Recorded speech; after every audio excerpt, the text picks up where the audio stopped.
Created these events to give you the opportunity for learning, reflection, sharing, a bit of fun.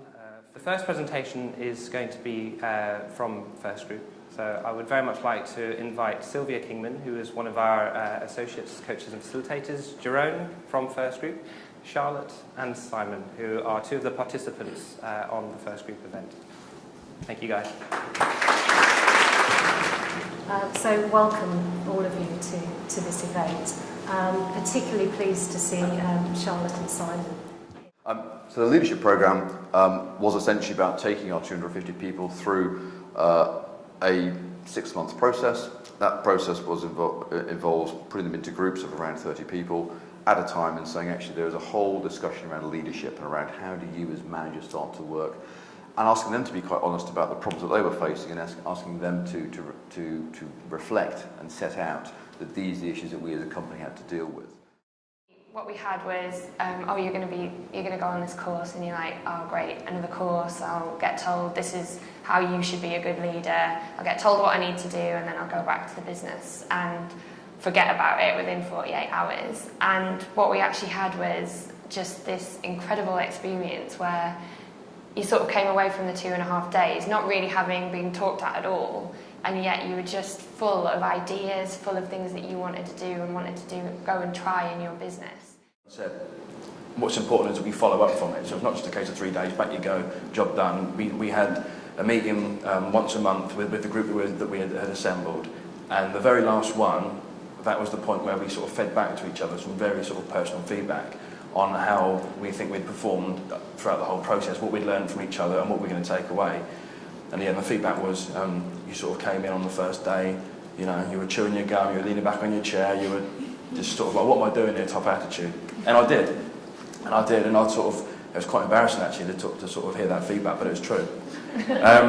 But come the end of day 3, after we sat down with our team and we discussed over the days the challenges that we're all faced with, and the challenges that we're faced with are exactly the same, but then we've all got different ways of dealing with those challenges, and sharing those ideas with each other is absolutely fantastic. 6 months on, what we're now seeing in the last 5 or 6 months is that the work that we've done and the change in culture and leadership, not everywhere, but in probably about 2/3 of the business, is having a real visible impact on actually the quality of service we're producing out there.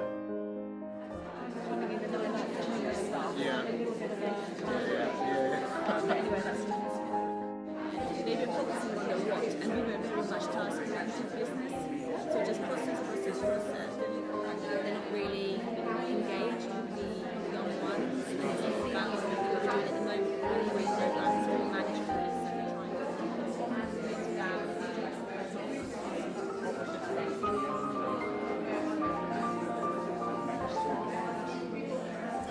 Carol is a Group Talent and Development Manager at Aspen, and she and I have been talking for, a number of years now, and we've been working on a project for the past 6 months or so. We knew that there were going to be some inherent challenges, difficulties in getting managers across the whole organisation really engaged in wanting to do something like this, given that there'd been work that had happened before, hadn't necessarily landed in the way that they'd wanted. And also there's this whole thing about, Aspen had grown quite quickly over the last few years, acquiring new talents and new skills from different organisations. And so there were little niches of different cultures, if you like, that had their own way of leading and managing their people. What we came up with was a design that, that ran in-house. So within our offices, we've got quite nice offices, there's typically meeting room space in there. That was a series of half-day workshops. And the great thing about both sets of programs is that they're all about securing for the future. It's interesting working for an insurance and reinsurance company. Is that the in-house coaching capability, which Sylvia is responsible for designing and running, is it's there to ensure that there is a sustainable coaching capability within the organisation, so there isn't a dependency on people like us, sadly. And equally, the programmes, the half-day sessions, they're built in such a way that the skills that people learn on a particular module, they apply in the interim and then come back and they review and then refresh and learn new things. So it builds over time so that actually there isn't a need for another programme of that type, for at least a couple of years.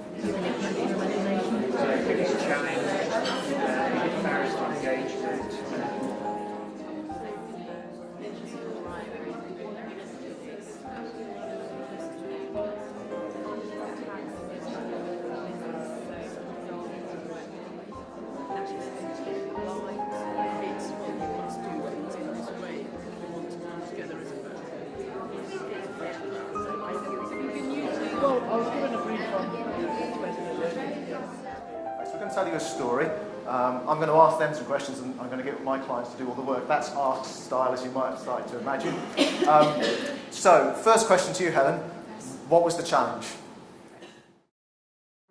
We needed to change our leadership style and brought about the journey that we're actually going to talk you through now. The previous HR director worked with the ASK to develop a concept of, we've got this team of people who are managers, but not all of them are leaders.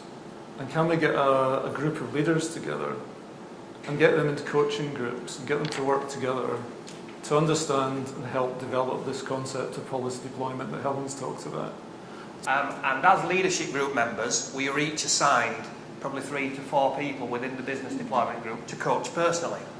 So we benefited from mentoring from exec members. Business deployment group then was also split into group coaching, supervised by Ask coaches. So we asked Chris and Ask to, I guess, increase the momentum, shall we say, around the exec. And that was largely around affording the same opportunity. So it was affording the opportunity of one-to-one coaching, where it hadn't already happened. But equally, it was about affording the opportunity of an exec coaching group. So how we came together as an exec, what we worked on, how did our behaviours play out, and how did it drive decision-making around business objectives in the organisation. The coaching groups started to improve, we started to see results, we started to see value, particularly from coaching people in the business deployment group. I mean, speaking for myself, I coach 5 people, probably the most rewarding part of my job.